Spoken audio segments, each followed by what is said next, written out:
Chers amis, mesdames et messieurs, donc je tiens d'abord à exprimer mes remerciements à l'Association marocaine des polytechniciens et aux organisateurs de cette visioconférence sur le thème Covid-19, quelle relance, quel défi pour l'Afrique. Mon intervention se fera en trois étapes. D'abord le contexte international, ensuite l'Afrique et en troisième lieu le Maroc. Je passe directement au contexte international. Donc, la crise sanitaire qui s'est déclarée fin 2019 a surpris le monde par son ampleur et la rapidité de sa propagation. Événement historique sans précédent, la pandémie du Covid-19 a imposé aux États de prendre des mesures graves pour en endiguer la propagation. Donc, ce qui a transformé la crise sanitaire en une crise multiforme touchant tous les aspects de la vie des citoyens. Cette situation semble dès lors réunir les prémices d'importantes transformations et ruptures qui surgiraient à l'avenir sur le plan géopolitique, politique, économique, social, sociétal et environnemental. Il rend nécessaire un changement majeur de paradigme puisque le monde de demain sera nécessairement différent de celui d'aujourd'hui. Donc, je vais détailler pour toutes ces dimensions, je vais parler un peu des conséquences. Sur le plan géopolitique, donc la pandémie est venue accentuer la crise de leadership mondial.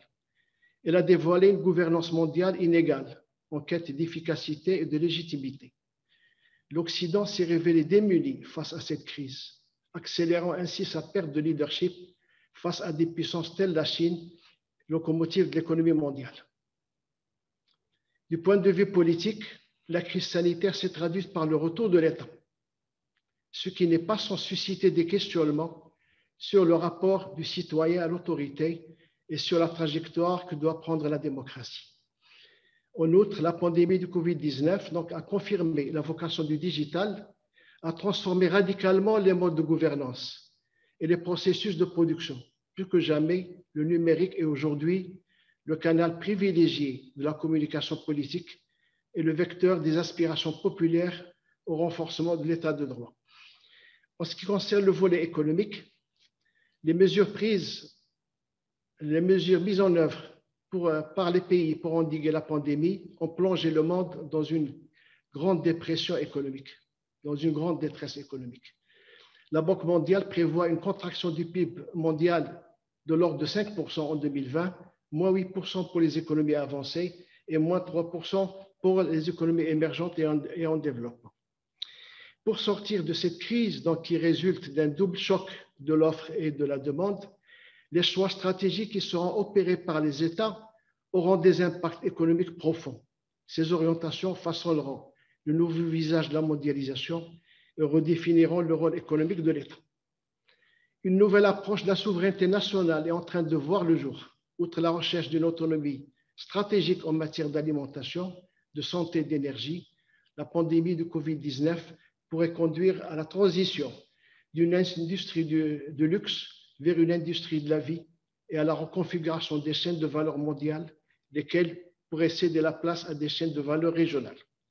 Sur le plan social et sociétal, la pandémie a rappelé avec insistance la vulnérabilité de l'espèce humaine et engendré une forte attente de changements radicaux avec la remise en cause de certains styles de vie et une digitalisation accrue des secteurs économiques et sociaux, se traduisant entre autres par le développement du télétravail et le recours intensif à l'enseignement à distance.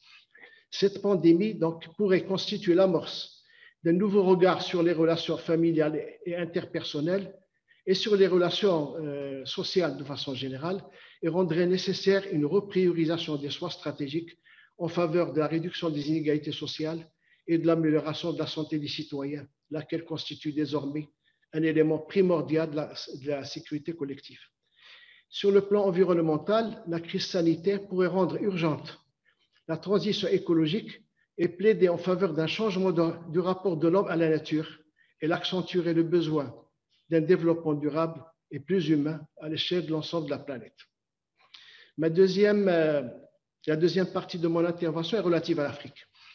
L'Afrique, qui abrite presque 17% des habitants de la planète, recense heureusement 3% seulement des cas de contamination au Covid-19 dans le monde et affiche un taux de létalité ne dépassant guère de 2,2%. L'Afrique demeure relativement peu touchée par la pandémie du Covid-19, en raison, entre autres, de la jeunesse de sa population, de son urbanisation peu développée, de son insertion limitée dans la mondialisation, de l'immunité croisée issue de la rencontre fréquente avec d'autres virus, ainsi que d'une prévalence des pathologies lourdes, c'est-à-dire les maladies cardiovasculaires, le diabète, etc., moins forte en comparaison avec les autres parties du globe. Néanmoins, ces chiffres doivent être relativisés du fait du nombre limité de tests disponibles et du caractère centralisé des systèmes de santé en Afrique, auxquels n'accèdent que difficilement les populations rurales et celles habitant les bidonvilles. Aussi, l'Afrique, bien que plus modérément atteinte par la pandémie que les autres continents, n'échappe-t-elle pas aux bouleversements suscités par cette crise au niveau mondial. La pandémie y poursuit son expansion. Les ruptures qui en découlent font peser sur un continent en proie de nombreuses formes de vulnérabilité des risques inédits qu'il est nécessaire d'affronter collectivement. Là aussi, je vais aller par le politique, l'économique, etc. Sur le plan politique, la pandémie risque d'affecter les transitions en cours sur le continent. Elle intervient dans un contexte mouvementé, marqué par la difficulté d'organiser les nombreuses échéances électorales prévues en 2020 et 2021. Le report éventuel de celles-ci pourrait contribuer à l'émergence de contestations alimentées par l'accroissement des revendications politiques, économiques et sociales des populations. De surcroît, les mesures coercitives prises par les États pour freiner la pandémie sont susceptibles de menacer l'état de droit dans de nombreux pays africains. Sur le plan des choix politiques, la crise sanitaire a mis en exergue la nécessité d'orienter ces choix en direction de la satisfaction des besoins vitaux des populations, notamment l'alimentation et la santé. La question de la sécurité alimentaire se pose en Afrique en cette période de crise sanitaire avec plus d'acuité du fait de la rupture des chaînes d'approvisionnement et de l'incapacité de l'industrie agroalimentaire locale à répondre aux besoins du continent.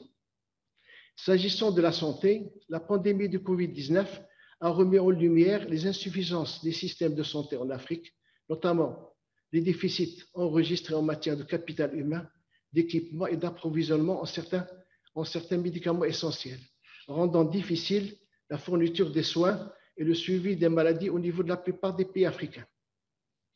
Sur le plan économique, la crise sanitaire entraînerait une décélération en Afrique de la croissance économique entre 2019 et 2020, comprise entre 1,7 et 3,4% selon la Banque africaine de développement.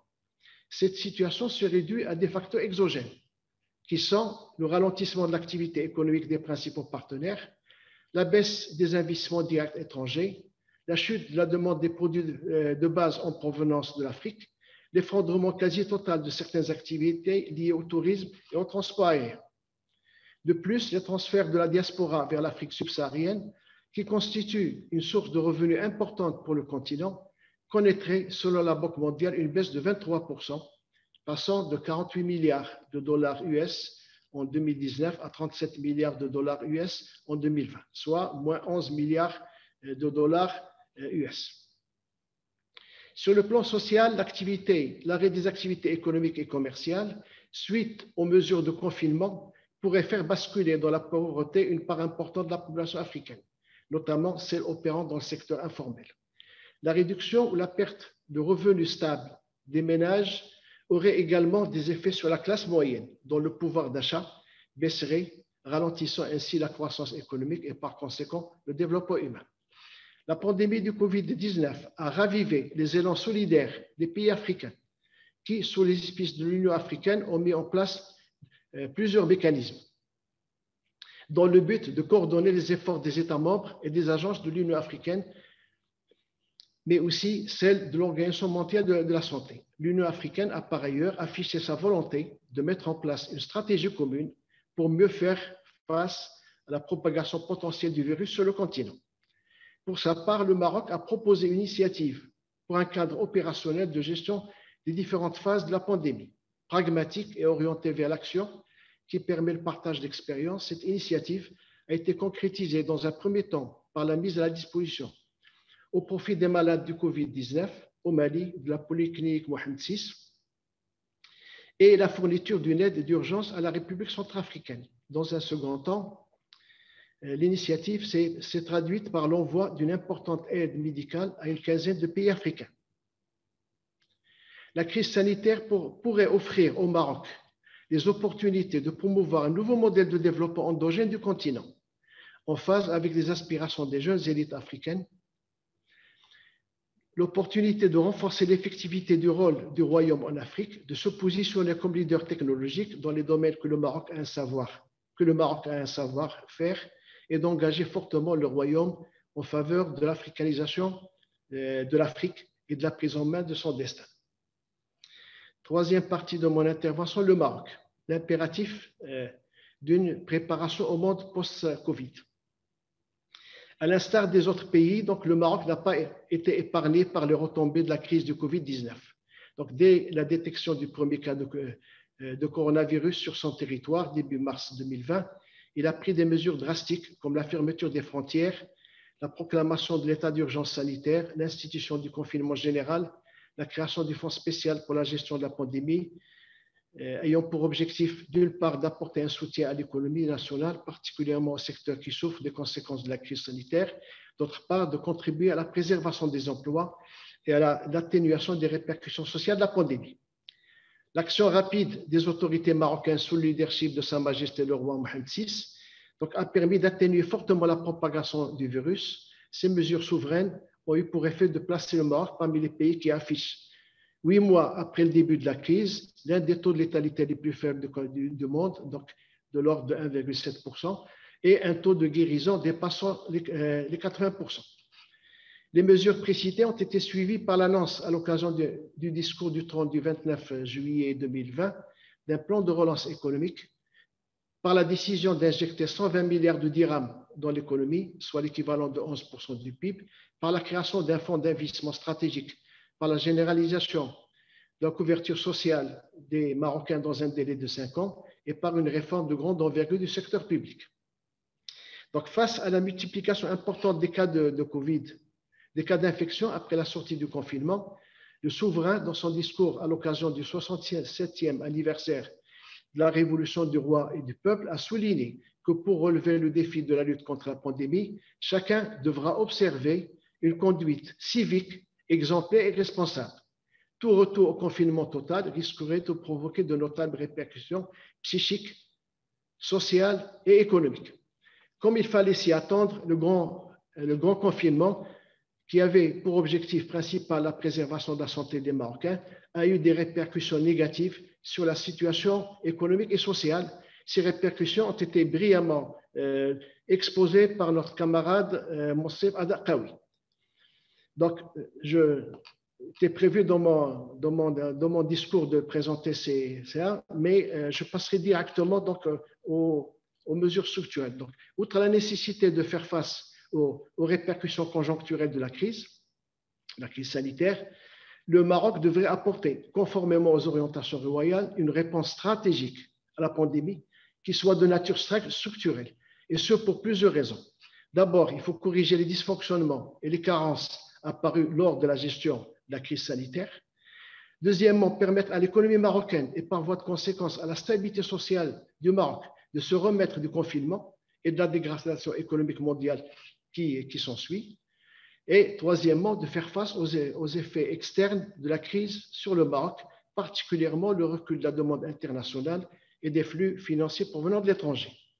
Le Maroc devrait faire de la pandémie du Covid-19 une opportunité pour mener des réformes d'envergure en vue d'améliorer le bien-être de la population et d'accroître la résilience de l'économie nationale face aux chocs externes. La réponse systémique s'impose également du fait qu'une nouvelle vision du monde est en train d'émerger, devant à la fois mettre l'homme au cœur du développement, revoir le rapport de l'homme à la nature, faire face à l'exponentialité résultant de l'accélération des technologies disruptives et assurer une articulation entre le global et le local dans le cadre de la planétarisation.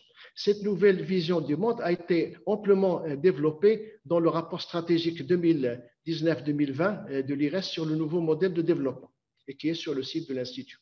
Donc, cette réponse structurelle pourrait revêtir plusieurs aspects.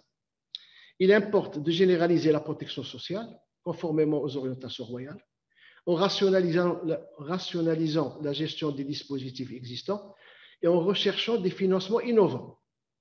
Deuxièmement, il s'agit d'améliorer la qualité de l'enseignement, de pousser loin sa digitalisation. Troisièmement, de préparer les jeunes au monde de demain et de jeter les bases d'un système sanitaire performant qui répond aux besoins de la population et qui soit en mesure de faire face à d'éventuelles crises d'ordre épidémiologique ou naturel. Ce système de santé devrait s'appuyer sur une industrie pharmaceutique de pointe apte à se développer à l'international. Partons du constat que la gouvernance territoriale s'est avérée être l'un des meilleurs modes de gestion de la crise sanitaire, il faudrait accélérer la régionalisation du Maroc en vue d'envoyer un signal fort à la population sur la prise en compte des contextes locaux et sur la confiance accordée à l'autonomie des acteurs locaux pour faire les bons choix. Pour ce faire, il faudrait promouvoir le principe de subsidiarité, renforcer l'autonomie des régions en leur accordant plus de moyens en matière de gestion de crise et en les érigeant en tant qu'acteurs clés de la gouvernance au Maroc. Du fait du thème de la visioconférence axée sur la relance, je ne développerai pas ce que je viens de dire, donc je mettrai l'accent plus particulièrement sur la dimension économique et sur la question de l'emploi. Donc, dimension économique d'abord, tout en opérant une rationalisation, une priorisation des dépenses publiques, mais aussi une optimisation des recettes fiscales et une lutte contre l'évasion fiscale, il semble opportun de mettre momentanément, et donc très provisoirement, un terme à l'orthodoxie financière au profit de la construction d'une économie endogène et sobre en carbone, de la réduction de la dépendance du Maroc vis-à-vis de l'extérieur en ressources stratégiques, de la promotion de l'économie de proximité et de l'investissement dans l'indépendance technologique, l'innovation et la recherche-développement. Donc, je vais essayer, sur le plan économique, de développer ces quatre axes. Le premier axe, c'est rendre endogène l'économie nationale. La crise du Covid-19 a révélé aussi bien les travers d'une mondialisation généralisée que la tentation toujours vive du protectionnisme. Désormais, la question de la souveraineté se pose avec acuité. Dans cette perspective, la volonté de construire une voie endogène de développement pourrait être motivée en vue non seulement de se prémunir de la fragilité d'un système économique mondial qui sous-traite à un seul pays, la Chine, l'essentiel de la production planétaire des biens, mais aussi de mieux répondre donc aux besoins essentiels des populations en termes d'alimentation, de santé et d'éducation. Pour le Maroc, l'endogénisation de l'économie marocaine est possible, puisque l'industrie marocaine a montré pendant la phase du confinement des capacités d'adaptation non connues auparavant. Outre la résolution des problèmes structurels qui entravent depuis longtemps le développement de l'économie nationale, et les problèmes qui sont connus, c'est les problèmes de compétitivité limitée, de sous-capitalisation des entreprises, d'économie de rente, de corruption, etc. Cette endogénisation passerait par les leviers suivants. D'abord, assurer la production sur place d'une partie des importations, notamment les produits alimentaires et sanitaires de grande nécessité, ou ceux qui font l'objet d'une surenchère commerciale entre les pays où la pandémie sévit, ce qui permettrait donc de réduire le lourd déficit commercial. Les enjeux alimentaires devenant vitaux, une attention particulière devrait être accordée au secteur agroalimentaire en créant des écosystèmes intégrés au cœur des territoires et qui soient basés sur les ressources locales. Deuxième levier de l'endogénisation, c'est entreprendre une remontée dans les chaînes de valeur nationales, régionales et internationales de biens et services, et ce, en empruntant le virage technologique dans les métiers mondiaux du Maroc, afin d'accroître leur compétitivité et de sécuriser leur avenir. Le Maroc devrait en outre saisir l'opportunité de relocalisation de certaines activités de l'Asie vers l'Europe en orientant la politique industrielle de manière à favoriser la création d'une partie de la valeur ajoutée sur le sol national. Troisième levier, faire le pari de l'industrie du futur, qui est un concept beaucoup plus général que l'industrie 4.0. Ce pari devrait être basé simultanément sur la digitalisation avancée et sur la soutenabilité environnementale, en créant l'environnement nécessaire pour ce type d'activité et en concluant des partenariats avec les leaders mondiaux dans ce domaine. Troisième axe, c'est Deuxième axe, réduire la dépendance du Maroc vis-à-vis de l'extérieur en ressources stratégiques. Et ça passe par un certain nombre de leviers également. Premier levier, assurer l'autonomie alimentaire du Maroc. Alors qu'une période de famine se profile en Afrique subsaharienne, ainsi qu'une flambée des prix des matières, des produits alimentaires au niveau mondial, une réflexion approfondie sur la sécurité alimentaire du Maroc s'impose, dans la continuité du plan Maroc Vert et du plan Génération Green 2020-2030. D'autant que le stress hydrique qui touche structurellement le Maroc ne pourrait être vaincu à long terme à coup de plans anti-sécheresse, quelle que soit la qualité de ces plans.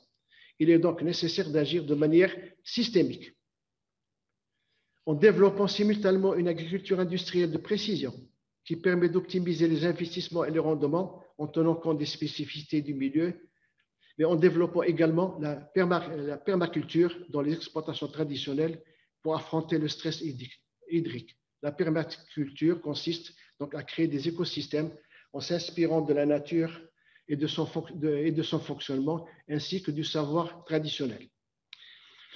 En cultivant également les espèces adaptées aux nouvelles réalités écosystémiques, particulièrement le réchauffement climatique, la raréfaction des ressources hydriques, ainsi que les impératifs de protection de l'environnement et les exigences de protection des travailleurs agricoles saisonniers. La réalisation de l'autonomie stratégique dans le domaine alimentaire requiert également l'adoption d'une nouvelle gouvernance dans la gestion des ressources naturelles, qui soit basée sur l'approche Nexus, eau, électricité, agriculture, écosystème. Cette approche qui met en cohérence les politiques publiques dans ces secteurs permettrait de réunir les conditions pour la réalisation du programme national d'approvisionnement en eau potable et d'irrigation 2020-2030. Deuxième point au niveau de ce deuxième levier, au niveau du deuxième axe, c'est viser la neutralité carbone vers le milieu du siècle. Le Maroc devrait viser cette neutralité carbone en basant dorénavant le développement de la production électrique exclusivement sur les énergies renouvelables, en assurant la protection, la transformation vers des systèmes décarbonés, des secteurs énergivores, tels le transport, l'industrie et le résidentiel, en plaçant l'efficacité énergétique au même niveau de priorité que le développement du secteur des énergies renouvelables et en promouvant la production d'énergie issue de la biomasse pour générer des biocarburants. En réorientant les choix technologiques vers le photovoltaïque décentralisé, le Royaume pourrait créer un grand nombre d'emplois verts. Un troisième levier concernant la gestion des ressources naturelles, c'est accélérer le développement durable. La politique d'environnement devrait devenir l'une des premières priorités nationales. À ce sujet, il faudrait mettre en place un projet national d'adaptation au changement climatique et de réduction de l'empreinte écologique. Souvent, on parle du changement climatique, mais on oublie les pertes en termes de biodiversité. Il faudrait procéder à la régénération des ressources naturelles dégradées, valoriser les services écosystémiques à travers la restauration des sols et à travers l'agroforesterie, et enfin promouvoir une agriculture climato-intelligente. Troisième axe, développer et promouvoir l'économie de proximité. Le développement local et régional est beaucoup plus rapide à mettre en œuvre que celui au niveau national, où l'inertie est plus grande. Ce développement local pourrait contribuer, dans le cadre de l'accélération du processus de régionalisation avancé, à la mise en place d'une économie plus durable en renforçant le lien entre l'humain et la nature. Ce type de développement, orienté selon les potentiels de chaque territoire, pourrait se concrétiser à travers la promotion de l'économie circulaire, de l'économie culturelle au sens large du terme, des circuits courts et de distribution locale et des systèmes financiers locaux.